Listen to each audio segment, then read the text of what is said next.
Hey guys, welcome back to Mini Dioramas. It's been a while since I made an episode on this series. It's been about 10 months since, and so 10 months ago I made this little sky factory, and so I wanted to get back into the series again kind of a little bit and trying to change the rules a little bit to try to round out this exercise that I've been using for a while, trying to find ways to bring back my creative juices basically by doing little projects here and there. So since Universal Studios Hollywood is opening Super Nintendo Land in about, I want to say, a month or so, February something it's going to open. I felt like I was going to build an actual copy, not necessarily a full copy, but a inspiration of Super Nintendo World in a 20 by 20 space like my little mini dioramas. The only difference is that it took me way more than 2 hours to finish. It took me about, I want to say, 4 to 6 because I wanted to make everything pretty accurate and proper to its reference material, so I did that. So the 2-hour rule kind of just went out the window, and I might just dump that rule because I feel like I can get more creativity out of it if I spend more time on detailing things in like little spaces and just better storytelling in general. So I'm going to do this series periodically, not necessarily all over, not like every week. I'm going to like maybe do it whenever I feel the inspiration to work on a small project in between like the bigger projects like the campaign or maybe American Adventure. So that's kind of the inspiration here, but I'm going to just quickly just show you, this was the Sky Factory that was here. I built this, 10 months ago. I like how this went, actually. I'm surprised that I can do this in 2 hours, but the Super Nintendo World that I'm about to show you took way longer than that. So come along with me, and we're going to go explore Nintendo World. Okay, let's get started.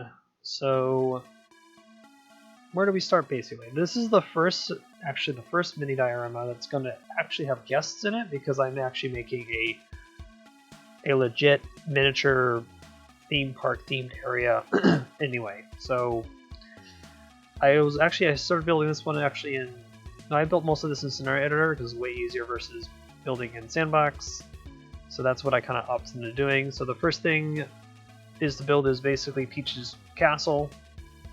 First, the area was actually too low because I found out that you can't put anything underground, so I had to lift the diorama at least a little bit up one grid space. So I fixed that, went back to building the castle. I made the gate, and I used the depot pad and the deliveries pad. I'm glad those are still in the game actually because it would be much more difficult to build a Nintendo World if I had to use the big depot. That would have been no bueno. So this was also an experiment to test out my vanilla play, basically trying to build a Nintendo themed area. I was thinking this would be perfect for a campaign scenario, but it kind of didn't. None of the levels right now has said to me that, or feels like they could be a Nintendo themed area, so that won't be happening anytime soon. But this was kind of a way to test out that theory in my head. Can I do a very iconic theme in vanilla Parkitect? And the answer is yes, because you've already seen the thumbnail or you've already seen the some of the screenshots that I've shared on Reddit and Twitter or Instagram. The answer is yeah, you can do it. And this game actually really does help that edge because the game is very has no textures, and Mario kind of falls along line with that, so it actually worked out really well. This also was a great way to test out how much detail can I cram in a map, and yeah, you can cram in a lot of stuff. So Peach's castle is kind of a weird shape because it's not really accurate to the building, but neither is the one in the real land. So I kind of wanted to just make it recognizable, but not necessarily the proportions are right. Like those towers are not that close to each other. They're usually on the edges they're like the corners of the square building. That didn't happen. I kind of pushed them out just to kind of help with that. And then there's the the green back wall. So I had that there for a while. Yeah, so right now Universal Studios Hollywood is having technical rehearsals for Super Nintendo World, and I've been watching a lot of YouTube videos on it. I've been already seen POV of the Mario Kart ride, so that was kind of like got me very excited. So that's kind of why this project exists, because I'm super excited to go. I'm probably gonna go. I'm gonna do it in summer, maybe. We'll see. It's kind of hard to get up there into LA, but I want to get out there as soon as possible and enjoy Super Nintendo World, because I don't want to go to Japan. It's a long trip. So this is kind of my way to experience it by building it in Parkitect and kind of learn in the process of hiding backstage stuff, making some designing like sense of perspective, or designing a sense of storytelling in a way. It's not accurate or completely correct to the actual Nintendo world, so I'm kind of fudging things and changing things up, but I'm also trying to, again, test with the whole vanilla exercise here. So how do I explain those? Those are just dirt and grass blocks. So I'm using the Adventure Pack walls and a regular wall to kind of simulate two different textures, and then a regular just roof to kind of cover this up. I thought I was going to be able to do this in 2 hours, but then I got to this point where I'm trying to build Mount Beanpole, and I wasn't even like close to being done. So I kind of just like, yeah, I'm going to ignore that rule. I'm just going to continue building and continue to grow, because the thing about this map is that I built the entire environment. That's what's so different about Nintendo World, is that it's all constructed environment. So you have all these fake cubed mountains, you got Peach's Castle, you got Bowser's Castle, you have mystery blocks everywhere, you got thwops, you have, what else you got? You got, there's just so much going on in Nintendo World. So that took up a lot of my time, is just finding those little, or building all these structures, and finding a way to kind of make sure that they weren't fighting each other because of how this map is so small. Again, 20 by 20 is not a lot of space, but it is a lot of space when you have nothing to fill it. So I was surprised to actually be able to add in so much stuff, to be honest, like everything that you can think of, like Super Nintendo World would have, so it worked out. I also hadn't thought to cover the ground to kind of give it that more organic look, because Nintendo World has this sense of like the metal is kind of just carved out, and then you have your main structures all around it.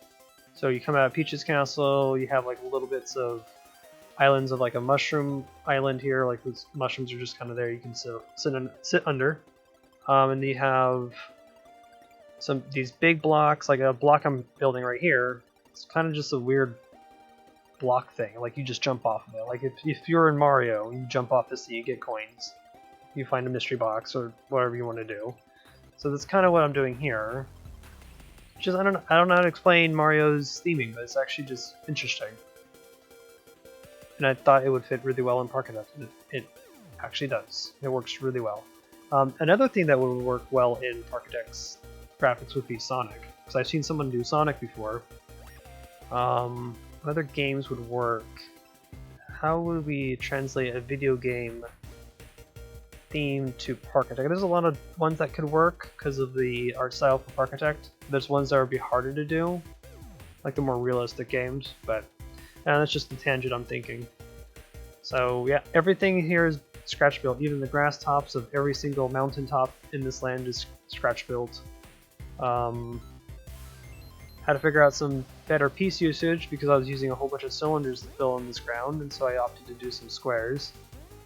So cubes at the sizes 1.01 or 1.02 will be just above the pathway, and it's perfect to have that kind of acts like a path cover.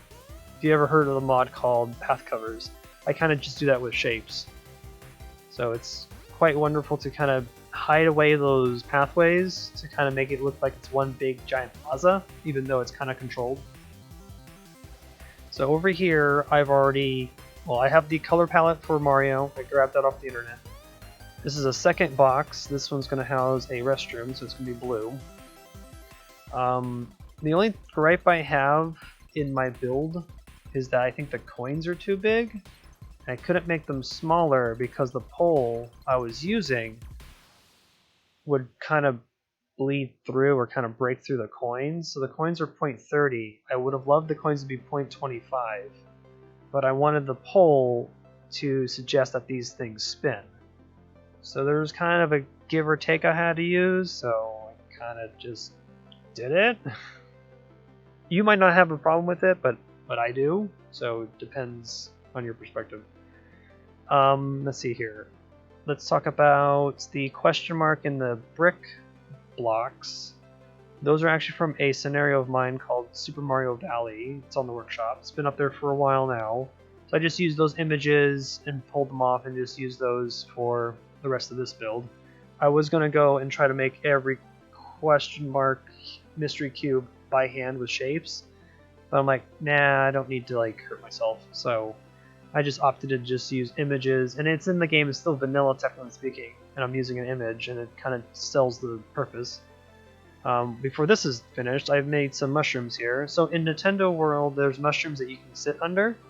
So this was kind of the idea to kind of put these mushrooms here. I don't put seats under here, I just kind of put more mushrooms down from the plants category, so I just use that. But I like that it filled in that space, because the weird thing about Super Nintendo World is that I don't want to leave open spaces with this yellow, so I'm trying to break up the yellow with the green and having some places where guests can technically speaking go and hide, because there's really no trees in Nintendo World. They're really not. There's cover. I made custom lamps as well. You already saw that earlier, just a second ago. And then off to making my first enemy. Yeah, Piranha Plant's an enemy in Mario. I haven't played Mario Neons, but I should know this. So it's appropriate to have a Piranha Plant coming out of a pipe. So this guy was kind of difficult to work on, and I was surprised that I was able to pull it off in vanilla. So I used a vine from the fantasy pack, and then 2 hemispheres at 45-degree angles up and down. Got some cones, get some teeth.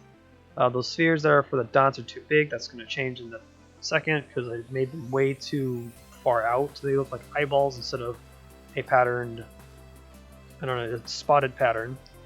And then I had to hand place these disc cylinders to kind of make the lips, and then it actually worked out. They connected right at the end, at like the edges of the mouth's opening, so it worked out really well there. So I was surprised that worked. The only thing that the piranha's missing are little leaves on its plant. I couldn't find a piece to simulate that or kind of mimic that, so that was one detail I removed. So when it comes to like building, copying things, I always try to figure out what detail I should keep and what details I should not keep, because some things are just not possible, especially in this scale for Parkitect, and then the limitation of placing objects in vanilla. So, for example, the leaf on the piranha plant, yeah, it wasn't going to stay. That detail just wasn't important. The important thing was the piranha plant itself, the mouth and the teeth and the colors. That's what I wanted the most, so I often did that. So we're going to jump over to, this is going to be Toadstool Cafe. So this is Toad's Cafe. It's basically just a giant mushroom house. So this is just a very typical build with cylinders and spheres. Kind of just make it big. I kind of like that it's up against the main structure here, and this is where the restaurant will go in this version of Nintendo World. Yeah, the only thing I need to do is add the white dots. I actually fixed the top of the building a little bit later. You'll see it in the tour. You can kind of see how everything's kind of putting itself together. But again, there's a lot of little details that I have to do, like make these planters, gotta continue to cover more of the pathways, and Mount Bean Pole is not done because it has missing interactions. So more of those blue, red, yellow cubes with some coins, some more mystery boxes and cube platforms, and then the top is going to be where the flagpole, where you complete a level basically in Mario, and the flagpole dictates you win. Yeah, this is the highest point in the whole diorama, is this little corner building. So I'm trying to imagine that this is a small slice of a park, and it's all enclosed. Add some cloud platforms. Again, it's not completely accurate. If you took a picture side by side for looking at my Mount Bean Pole versus the one in Universal Hollywood, they're significantly different, but they have a lot of common nodes. So added some more pipes. I think I added a pipe down here too. I just think more entrances for pipes is a cool idea. So it was worked out really well. Then some more coins. I do encourage you guys to go and play the scenario that I made for a while ago. It's been out for I think a year and a half and 2 years. And that one has some interesting game mechanics that I try to throw in there. But it's a nice little scenario. It was my first attempt at doing Mario, was that scenario. And that actually used Construction Anarchy. So I was a little concerned if this wasn't going to work in vanilla, and I'm quite surprised it did. So off to the last big structure, after I kind of filled in more little details here and there, is Bowser's Castle, where the Mario Kart ride would be. And so I wanted to give this diorama a little bit more dynamic energy, so I decided to build a small little go-kart track, elevated. And I think that actually was a smart move, because it adds an extra layer of movement, even though nothing else moves in the land, because vanilla has some restrictions. But it worked out. I think it worked out really well. So for Bowser's head, this is just where my shape shenanigans happens, where I'm just guessing what looks good, what feels right to be Bowser's head. I had a lot of pictures of the building from Universal Hollywood and Japan's, so I had both references. His eyes are comprised of gumdrops, and his nose is comprised of a adventure pack it's like a bracket or like a decorational ornament for like a temple, and so I just painted it black to give that, well, nostril look. So I think this worked out really well. I like the piece usage here.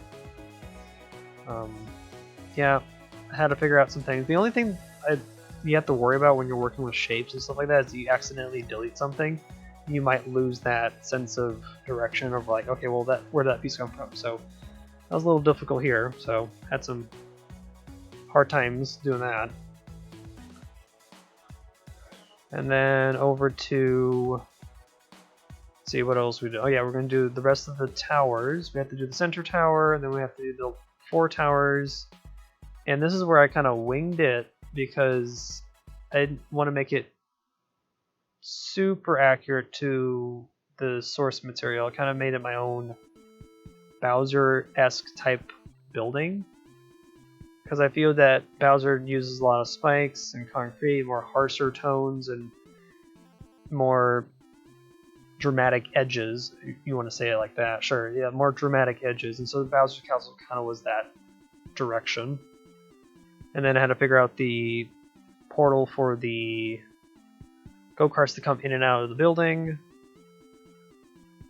And then just kind of continue with detailings. I used pyramid pieces at different angles. I also was concerned that this was all a diagonal build, and this actually worked out really well, especially with how Bowser's head's kind of there. Yeah, nothing too crazy. Well, I think it's not too crazy, but you guys might think so. So, again, this was a fun project. I like this one a lot. There's just so much going on here. Especially when I have guests walking through the land, it felt perfect. Actually, it finally felt cohesive. I want to quickly talk about, I didn't mention this earlier. So the trees are made of bushes and a vine piece painted brown. So I spun that piece 4 times, and so it's all in 4 rotations, and with the tree on top, and then there you go, we have a Mario tree using Parkitect pieces. So I was going to opt to make it all out of shapes, but I like the texture on the vines that kind of seemed like kind of represented the one that's from the actual land, because I saw pictures, I'm like, oh, there's the tree, I see it has like detailing and texture on the trunk, and like, okay, well, the vine is the perfect piece, so it's kind of why I did that. Oh, look at that, I changed Bowser's nose a little bit, but I still use that bracket piece from the adventure pack. So we're coming toward the end of this time lapse, because after this time lapse we'll do a tour, I'll show you some more details and things like that, close-ups. But yeah, this is kind of a project just to start up again. For the idea of doing mini dioramas again would be to fill in shorter sense of time to practice some ideas in a smaller space instead of a grand theme park or a grand diorama. Instead of just doing a mini diorama, I can at least experiment and test things in this environment and still share with you guys what I discover and what do I explore and things like that. So I'm going to utilize my mini dioramas as that type of tool now, instead of giving myself a time limit, which was fun in the beginning, but I think it's kind of ran its course. So this is a kind of a new format of mini dioramas, and I'm glad I get to do it on a Super Nintendo type of thing. I think this is going to be cool. I like this map a lot. It was kind of a blast working on it for the last 2 days. So if you guys have suggestions on how to do more dioramas, I'll accept some ideas. So wrapping it up, so the last thing was to do is lights, figuring out how the place looks like at night, and then we're going to hop over to the live tour. We're going to show you some quick little things, see how the park runs, and then we're good. So I'll see you over there. Okay, welcome to Super Nintendo World. My mini diorama, I mean, that's what it is, jeez. So here it is in all its glory. This was just too much fun to work on. I'm still like geeking out that I was able to put this together. Some changes happened off screen because I had to fix some errors that I didn't like when I left it. So I had to fix Toad's restaurant. I had to add a white dot on top. I had to fix this thwop because he wasn't right. I was using the wrong pieces. I was using... what was I using? Yeah, I was using pyramid pieces for his like spikes, and so I opted to do some square ones instead, some cube 45s and cornered ones, and this one actually worked out way better. I was happy with this result. He's the only one in the park, so he's kind of my only flop, so he's the only guy here, so it's fine. But overall, the park as I say, land, it works out really well, especially this little area. We have 115 guests, though. It's a lot of people in here. The only thing I wanted to maybe try to do is kind of cut down on the yellow, but I'm just not going to change it. This is kind of the last thing I did, and I'm not going to change it at this point. The things I really like, though, in this build are the Bowser head that I worked on, the thwop, the piranha plant's my favorite, the tree. I like how I did the tree, because this is made of vine pieces. Just want to show you how basically you just take it and you do this. There you go, you got vine trees. Works out really well. I think it's really cool that I have this border around the park. This actually helps kind of sell the immersion. But the downfall is that it's very ugly in the back, so there's really no way to cover it. Well, I could honestly find a way to cover it, but I'm also on the edge of the map, so I won't really gripe at it. Like, this is peeking through, but that's not the focus. The focus is actually inside, so if I like zoomed in and looked at the land, it feels like you're in Super Nintendo World, so I'm not gonna really dock myself points for not cleaning up my edges, but that's kind of the limitations of vanilla, is when edges like this can't be really fixed. I can actually put maybe some pillars here, but I'm too lazy to do so. But there is, let's go look at it at night, because we need to. The lighting options in vanilla are very rare or very limited, so I tried my best with what I got. If I was to maybe redo Super Nintendo World, maybe using some mods I could, but the whole point of this challenge, or this exercise, was to do it all in vanilla, so this has been too much fun, actually. So, excuse me. So yeah, I don't know what else to say about Phil's Land, except for this is what the park looks like without scenery. Kind of just a ugly mess of paths and some weird things. Oh, why did I not put paths here? How odd. Why did I delete them? That's weird. Yeah, this is open because guess what? You can't walk through that. It's a little... I don't know what you call these little blocks. They're just platform blocks that Mario steps on, I'm assuming. Kind of the design that Universal went for. Yeah, this is Super Nintendo World. It'll be on the workshop for you guys to explore. I encourage you guys to take pieces from it and put it in your own builds. Take pipes, take, I don't know, piranha plants, just plop them over. And yeah, this is the whole land in its glory. Yeah, nothing else to talk about. So I want to thank you guys for watching, and hit that thumbs up button and hit subscribe if you want to continue to see more of these creations. I'm going to continue to do mini dioramas like periodically. I won't do them as much. I'm still focusing on campaign play. So right now, if you want to go vote for my next map, there's 3 choices in the community tab. You can go vote for that. That'll be up for another couple days before I start work on the next campaign map. And then hopefully this year I'm going to start back up American Adventure as well, because that needs to be worked on again. I got a water park to finish. So those are a couple of the housekeeping things that need to be said. And then yeah, thank you for the support. If you want to support me on Patreon, you can. I thank my Patrons for the continued support, all that good stuff. And yeah, I'll leave you to it, and we're gonna see what 2023 brings us. So I'll see you guys all in the next video. So bye.